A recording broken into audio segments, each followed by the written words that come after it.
నమస్కారం, welcome to I dream ధర్మ మార్గం కార్యక్రమానికి స్వాగతం. నేను మీ విజిత.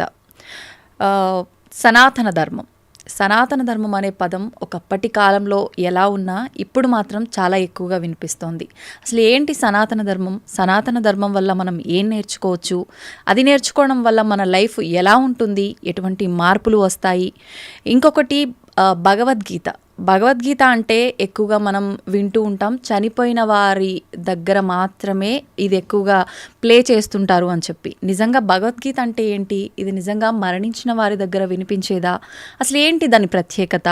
ఇలాంటి మంచి మంచి విషయాలన్నీ ఇప్పుడు ప్రభుజీతో మాట్లాడి తెలుసుకుందాం. ప్రస్తుతం మనతో పాటు ఉన్నారు. గోవర్ధనికో విలేజ్లోని ఆశ్రమంలో వారి సేవల్ని అందిస్తూ భగవంతుడి యొక్క ధ్యానంలో నిరంతరం కృషి చేస్తూ నిరంతరం భగవంతుడి ధ్యానంలో ఉంటూ ఎన్నో ప్రాంతాలలో వారి మాటల ద్వారా వారి ప్రవచనాల ద్వారా అందరికీ అవగాహన కల్పిస్తూ మన సనాతన ధర్మం యొక్క గొప్పతనాన్ని విలువలని మనందరికీ తెలియజేస్తూ ఉంటారు. వారే ప్రణవానంద ప్రభుజీ గారు. ఇప్పుడు ప్రభుజీతో మాట్లాడి మరిన్ని విషయాలు తెలుసుకుందాం. మంచి మంచి విషయాలు అడిగి తెలుసుకొని మీ అందరికీ తెలియజేస్తాను. హరే కృష్ణ ప్రభుజీ. నమస్కారం అండి. హరే కృష్ణ ప్రభుజీ. ఈ మధ్య కాలంలో ఒకప్పటి కాలంలో కన్నా ప్రస్తుతం సనాతన ధర్మం అనే మాట ఎక్కువగా వినిపిస్తోంది. నిజంగా ఈ సనాతన ధర్మ పరిరక్షణ బాధ్యత ఎవరిది ప్రభుజీ? మీది, నాది, అందరిది. ఎవరైతే హిందువులు సనాతన ధర్మానికి చెందినవారు అని అనుకుంటున్నామో, ఎందుకంటే ధర్మో రక్షతి రక్షిత అని అన్నారు. మనం ధర్మాన్ని రక్షిస్తే ఆ ధర్మం మనకి రక్షిస్తుంది అని. ఇప్పుడు మీకు ఒక విషయం చెప్తాను. ప్రతి ఒక్కరి బాధ్యత చాలామంది ఏమనుకుంటున్నారంటే అండి, సనాతన ధర్మాన్ని రక్షించే వాళ్ళ బాధ్యత, గురువుల బాధ్యత, ఏదో గుళ్ళో ఉండే పండితుల బాధ్యత, లేదా కొంతమంది ధర్మ ధ్వజం పట్టుకున్న వారి బాధ్యత, మనదేం కాదు అని అనుకొస్తున్నారనమాట. కానీ అది కాదండి. ఎవరైతే ధర్మాన్ని అనుసరిస్తున్నారో వాళ్ళందరి బాధ్యత ధర్మాన్ని కాపాడుకోవటం. ధర్మాన్ని ఎలా కాపాడుకుంటామండి? మేమేం చేయాలి ధర్మాన్ని కాపాడుకోవటం అని అంటే చాలా సింపుల్ విషయం అండి. ధర్మాన్ని ఆచరించటమే ధర్మాన్ని కాపాడుకోవటం అనేది. మనం కానీ ధర్మాన్ని చక్కగా పెద్దల నుంచి తెలుసుకొని, గురువుల దగ్గర నుంచి తెలుసుకొని ఆచరించామనుకోండి, ధర్మం కాపాడబడుతుంది. ఇంకొక విషయం, అన్నిటికంటే ముఖ్యమైన విషయం, ఈ ధర్మాన్ని ఈ ప్రస్తుత సమాజంలో కాపాడాలి అని అంటే ఒకటి ఆచరించటం, రెండు భావితరాలు పిల్లలకి చెప్పటం ఏంటి ధర్మం ఏంటి అని. ఒక ఆయనని మేము అడిగాం, అయ్యా దసరా పండుగ ఏం చేస్తారు అని అంటే, ఏముందండి పులిహోర తింటాము, దసరా స్పెషల్ సినిమా చూస్తాము అంతే. ఇంకా పండగ ఏంటి, అసలు పండగ ఎందుకు జరుపుకుంటారు, ఏం చేయాలి ఆ రోజు ఏం తెలియదండి. కరెక్ట్. కాబట్టి మనం ఎప్పుడైతే అవి తెలుసుకుంటామో, తెలుసుకొని పిల్లలకి చెప్తాము.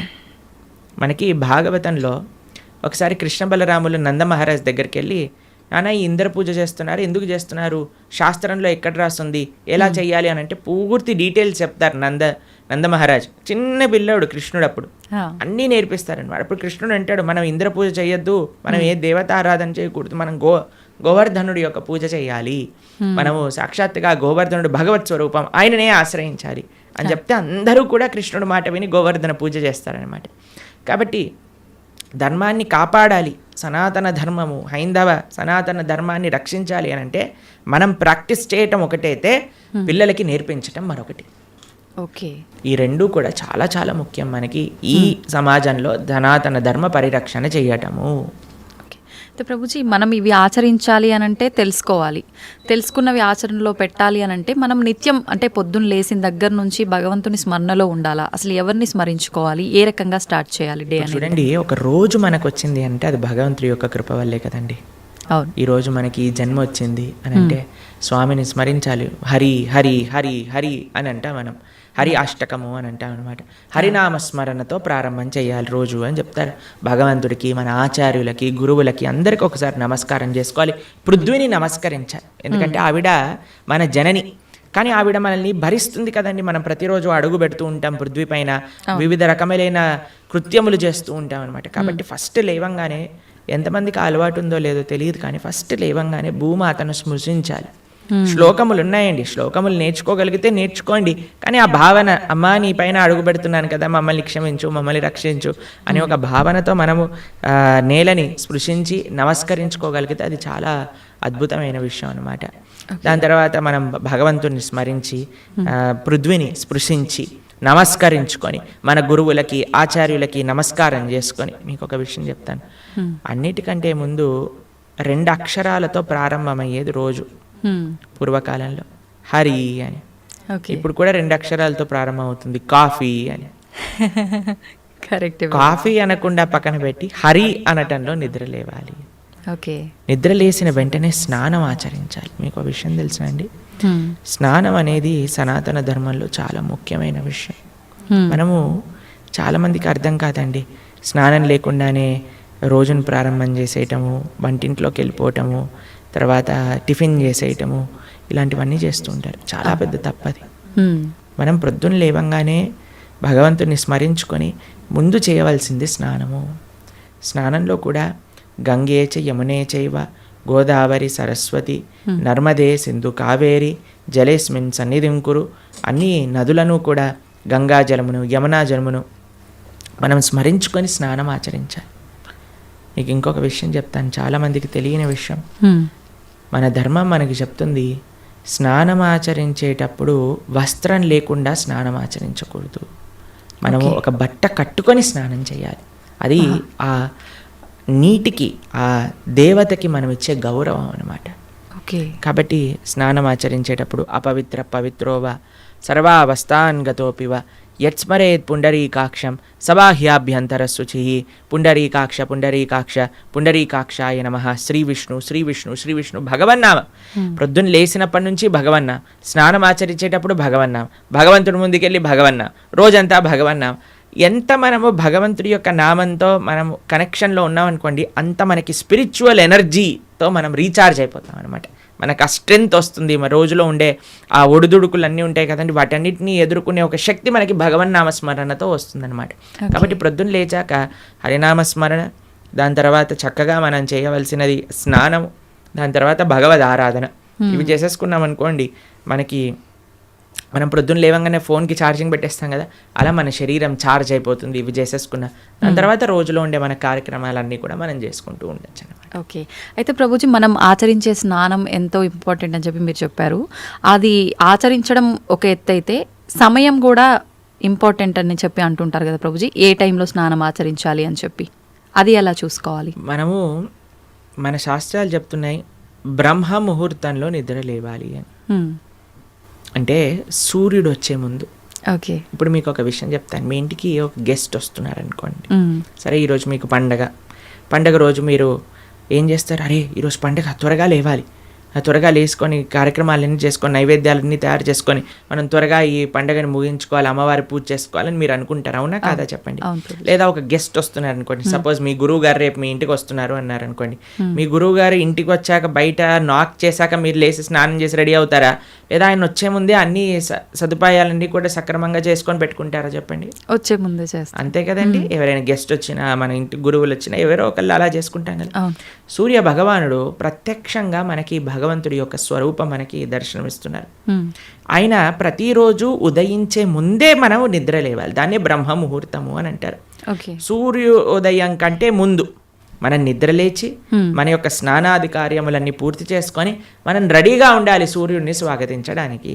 మన యొక్క భగవన్నామ స్మరణ చేసుకుంటూ మనం రెడీ అయిపోతాం అనమాట. అందుకే సంధ్యావందనాది కార్యక్రమములు మనం ప్రొద్దున పూట, మధ్యాహ్నం పూట, సాయంకాలం పూట 3 పూటలు చేస్తాం అనమాట.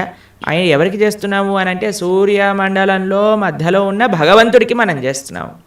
కానీ ఆయన మనకి భగవంతుడిని దర్శింపజేసే ఒక ప్రత్యక్షమైన క్యారియర్. ఓకే. కాబట్టి మనం ఆయన వచ్చే ముందే మనం నిద్ర లేవాలి, ఆయన రాకముందే మన యొక్క నిత్య కృత్యములన్నీ కూడా పూర్తి చేసుకొని మనము ఆధ్యాత్మిక కార్యక్రమంలో నిమగ్నమై ఉండాలి. ఓకే. మీరు చూడండి, ప్రొద్దున పూట లేవటం అనేది అటు మన ఆరోగ్యరీత్యా, అలానే సామాజిక పరంగా, అలానే మన ఆధ్యాత్మికంగా, శారీరకంగా, మానసికంగా అన్ని విషయములలో మనకి మంచి చేస్తుంది. అందుకే early to bed and early to rise keeps a man healthy, wealthy and wise అని అన్నారు. కాబట్టి ప్రొద్దున పూట బ్రహ్మ ముహూర్తంలో నిద్ర లేచి స్నానం ఆచరించవలే. ఇది ప్రతి సనాతన ధర్మానికి సంబంధించిన వారు తప్పక ఆచరించాల్సిన ఒక పద్ధతి. ఓకే. అయితే ప్రభుజీ మనం మాట్లాడుకున్న దాంట్లో ఇంకొకటి భగవంతుడి ఆరాధన. చాలా వరకు అంటే ఇంట్లో మగవారు పూజ చేస్తేనే మంచి ఫలితం పొందుతారు అని చెప్పి ఈ మధ్య కాలంలో చెప్తున్నారు. కానీ ఎక్కువగా ఆడవాళ్ళే పూజ చేస్తుంటారు. అసలు నిజంగా ఆడవాళ్ళే పూజ చేయాలా? మగవారు చేయొచ్చా? అసలు మగవారు చేయాల్సిన కార్యక్రమాలు ఏంటి ఆధ్యాత్మిక పరంగా? ఎవరెవరు ఉద్ధరింపబడాలి అని అనుకుంటారో, ఎవరెవరికి భగవంతు అనుగ్రహం కావాలనుకుంటున్నారో వాళ్ళు చేయాలండి. మీకు ఒక విషయం చెప్తాను. ఒక మగవాడు పూజ చేసిన, ఆరాధన చేసిన, పుణ్యం చేసిన, పునస్కారం చేసిన, దాంట్లో ఉండే 50% ఆడవారికి వెళ్తుంది. ఓకే. ఎంత? 50%. 50%. ఏదైనా పాపం చేశాడనుకోండి, దాంట్లో 1% కూడా ఆడవారికి రాదు. అదెలా ప్రభుజీ? మరి పుణ్యం అయితే పుణ్యం 50% వెళ్తుంది, పాపంలో వెళ్ళదు. ఓకే. స్త్రీ చేసిందనుకోండి పుణ్యం, 1% హస్బెండ్కి రాదు, 100% ఆవిడ దగ్గరే ఉంటుంది. స్త్రీ ఏదైనా పాపం చేసిందనుకోండి, దాంట్లో 50% హస్బెండ్కి వెళ్తుంది. ఇది ఒక బంపర్ ఆఫర్ అనమాట, మన శాస్త్రాలు ఇచ్చింది. బాగుందా మీకు? బాగా అనిపిస్తున్నట్టుంది మీకు. శిల్ ప్రభుపాదుల వారు ఒక దగ్గర ప్రస్తావన చేస్తారు, everybody has to fly their own plane అంటారు. మనకి అంబరీష మహారాజు గారి వృత్తాంతంలో వస్తుంది. అయినా ప్రొద్దున లేవంగానే నిరంతరము కూడా భగవంతుడి యొక్క ఆరాధనలో, ఆయన చేతులన్నీ కూడా భగవంతుడి యొక్క పూజలో, పాదాలు భగవంతుడి యొక్క ఆలయ ప్రదక్షిణలో, మనసు భగవంతుని చింతించటం. సవై మన కృష్ణ పదార విందయో వాచాంసి వైకుంఠ గుణానువర్ణనే కరే హరేర్మందిరమార్జనాదిషు అని ఆయన యొక్క దినచర్య మొత్తం చెప్తారనమాట. ఇక్కడ వారి భార్య ఆరాధనకి నీళ్లు తెచ్చి తేవడానికి హెల్ప్ చేసినా సరే ఆయన అనేవారట, నా పూజ నేను చేసుకుంటాను, మళ్ళీ నీ పూజ నువ్వు చేసుకో. ఆయన అన్ని సదుపాయాలు సమకూర్చుకొని, ఎందుకంటే చూడండి, భగవంతుడితో మనకుండే రిలేషన్షిప్ ఎక్స్ట్రీమ్లీ పర్సనల్ అండి. స్వామి మన తండ్రి, స్వామి మన తల్లి. ఇప్పుడు చూడండి, మీకు ఒక విషయం చెప్తాను. మన ఇంట్లో ఎవరిదైనా పుట్టినరోజు ఉందనుకోండి, మనం ఏం చేస్తాం?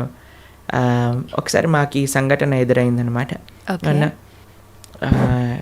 నేను మా తమ్ముడు కలిసి మా అమ్మగారికి గిఫ్ట్ ఇవ్వాలి అంటే, మా తమ్ముడు అన్నారు, నువ్వు నీ గిఫ్ట్ ఇవ్వు, నేను నా గిఫ్ట్ ఇస్తాను. ఎందుకంటే అమ్మకి నీ గిఫ్ట్ వేరే, నా గిఫ్ట్ వేరే. ఎందుకంటే మన ఇద్దరికి అమ్మ కదా, కాబట్టి అమ్మతో నాకుండే రిలేషన్షిప్ ఒకటి, మా తమ్ముడికి ఉండే రిలేషన్షిప్ ఒకటి, అంతేనా? అయితే మేమిద్దరం అనుకున్నాం, సరే నేను నాకు తోచింది, నాకు ఇష్టం ఉన్నట్టుగా నేను చాలా బాగా పెయింటింగ్ చేసేవాడిని అనమాట, డ్రాయింగ్ చేసేవాళ్ళం అనమాట. అయితే నేను ఇచ్చేస్తాను, నేను ఏదో ఒకటి స్కెచ్ చేసిస్తాను అంటే, మా తమ్ముడు అన్నాడు, నేను ఏదో ఒకటి తయారు చేస్తాను, ఏదో ఒక బొమ్మ లాంటిది ఏదో ఒకటి తయారు చేస్తాను, ఇద్దాము అని ఇద్దరం వేరు వేరు చేసి ఇచ్చామన్నమాట. అంటే ఎందుకు అని అంటే, మనకి మన ప్రేమను వ్యక్తపరచుకునే మార్గం ఒకటి, ఒక ఇంట్రెస్ట్, ఒక టాలెంట్, ఒక way of expressing hour love ఉంటుంది, అంతే కదా? అలానే భగవంతుడితో కూడా ఒక భర్త తన కర్తవ్యం, అరే నేను భగవంతుడి యొక్క మార్గంలో, నాకు భగవంతుడు అవసరము, అందరికీ భగవంతుడు అవసరమే కదండి. ఆయన అందరికీ తండ్రి, తల్లి, పిత, పరమాత్మ అందరికీ ఆయనే. కాబట్టి మనం ఎలా ఆలోచించాలి అని అంటే, ఒక హస్బెండ్ తన ఆరాధన తాను చేసుకోవాలి, ఒక వైఫ్ తన ఆరాధనలోకి సంబంధించిన విషయములని సమకూరుస్తుంది, వంట చేసిస్తుంది, పూలమాలలు కట్టిస్తుంది. దాని తర్వాత వారి హస్బెండ్ వెళ్ళిపోయాక వైఫ్ తన ఆరాధన తాను చేసుకుంటుంది, పిల్లలు వచ్చి దండం పెట్టుకుంటారు, ఏదో అమ్మ నాన్నలకి ఇద్దరికి హెల్ప్ చేస్తారు, అందరు కలిసి ఆరాధన ఒకటి ఉంటుంది, ఒక్కొక్కళ్ళు కలిపి ఆరాధన ఉంటుంది అన్నమాట. కాబట్టి ఏదో స్త్రీలు చేస్తే ఇల్లంతా బాగైపోతుంది అనే భ్రమలో నుంచి బయటపడండి, మీకు 1% పుణ్యం రాదు. కాబట్టి జాగ్రత్తగా మీ పూజ మీరు చేసుకోండి, మీరు బాగుపడాలి అని అనుకుంటే. కాబట్టి పురుషులు తప్పకుండా ఆరాధన చేయాలి. పురుషులు ఆరాధన చేస్తున్నారు కదండి, స్త్రీలు వదిలేయకూడదు. పురుషుడు ఆరాధన పురుషుడికి, స్త్రీ ఆరాధన స్త్రీ, పిల్లల ఆరాధన పిల్లలకి, అందరికి. ఇప్పుడు చూడండి, ఇంటి పెద్ద తింటే మిగతా వాళ్ళందరికీ కడుపు నిండిపోతుందా? లేదు, ఎవరికి వాళ్ళు తినాల్సిందే, అంతే కదండి. మీరు అంటారు కదా, అయ్యా మీరు తినండి, అయ్యా మేము పర్వాలేదు, మీరు తింటే మాకు తిన్నట్టే అని అంటారా? లేదా మీ హస్బెండ్ వచ్చి, అమ్మ నువ్వు తినేసేయి, నాకేం పర్వాలేదు, నువ్వు తింటే నేను తిన్నట్టే అంటారా? కాదు కదా. ఎవరెవరికి శక్తి కావాలంటే వారు వారు భోజనం చేయాలి. అలానే మనం కూడా, మనకి శక్తి కావాలి, మనకి భగవంతుడి యొక్క కృప కావాలి అంటే మనం భోజనం చేస్తే ఎలా అయితే మనకి శక్తి వస్తుందో, మనము ఆరాధన చేసుకుంటే అలా మనకి భగవంతుడి యొక్క కృప అనేది లభిస్తుంది. ఓకే ప్రభుజీ, చాలామంది ఏదైనా మంచి జరిగినా చెడు జరిగినా, నా అదృష్టం బాగాలేదు, నా రాత ఇంతవరకే ఉంది, భగవంతుడు ఇలా రాశాడు అని చెప్పి అంటూ ఉంటారు. నిజంగా అంటే మన చేతిలో ఏముండదా మనం చేసే పనులను బట్టి మన లైఫ్ని డిసైడ్ చేసుకోవడం? భగవంతుడు పుట్టినప్పుడే అవన్నీ డిసైడ్ చేసి ఇలా అని చెప్పి చూస్తాడా? మనకి ఒక సర్కమ్స్టెన్స్ ఇస్తాడండి భగవంతుడు. చాయిస్ ఎప్పుడు మన చేతుల్లోనే ఉంటుంది, మనం ఏం చేయాలి అని. ఫర్ ఎగ్జాంపుల్ మీకు ఒక విషయం చెప్తాను. ఒకరికి ఇల్లు రాసుంది, ఒకళ్ళి ఇల్లు మీకు మీ జీవితంలో కలుగుతుంది అని రాసుంటుందండి. కానీ ఆ ఇంట్లో ఏం చేస్తారనేది మీ చేతుల్లో ఉంది. ఓకే, ఇల్లు వస్తుందనే వరకు మాత్రమే మన చేతుల్లో ఉంది. ఇంట్లో ఏం చేస్తాం, మనం ఒక చక్కటి పూజ చేసుకుంటామా, పునస్కారం చేసుకుంటామా, లేదా 10 మందిని పిలిచి మందు పోసి డాన్స్లు వేస్తామా అనేది మన చేతుల్లో ఉంది. మీరు కానీ మంచి ఆరాధన చేసుకున్నారనుకోండి, ఆ పుణ్యాన్ని బట్టి మీకు నెక్స్ట్ ఏమవుతుందో రాసింది. లేదు మనం తప్పు చేసామనుకోండి, ఆ తప్పు బట్టి నెక్స్ట్ కర్మ ఏర్పడుతుంది అనమాట. What is return is what you will get. మనకేం వస్తుంది అని, దాంతో మనం ఏం చేస్తాము అనేది రాసలేదు. అది మనకు వదిలేశాడు భగవంతుడు. మన విచక్షణతో మంచి మనస్సుతో మనం దాన్ని ఆచరణ చేయాలి. అంటే మన చేతిలో ఉన్నట్టే 100% మన చేతుల్లో ఉంది. ఇప్పుడు అంటుంటారు కదా, పరిస్థితులను బట్టి ఇంట్లో వాతావరణాన్ని బట్టే పిల్లల బుద్ధులు కూడా అని చెప్పి. ఇప్పుడు ఇది కూడా అలాగే భగవంతుడు మనకు ఒక ప్లాట్ఫామ్ ఇచ్చి వదిలేశారు. ఎలా అనేది మన చేతుల్లోనే ఉంది. ఇప్పుడు మీకు ఒక ఫోన్ ఇచ్చారనుకోండి, ఫోన్ ఇచ్చారు, ఫోన్తో మీరు ఏం చేయొచ్చు అనేది మీ చేతుల్లో ఉంది. ఒకళ్ళు ప్రవచనమైనా అయినచ్చు, లేదా పిచ్చి పిచ్చి సీరియళ్ళు సినిమాలైనా చూడొచ్చు.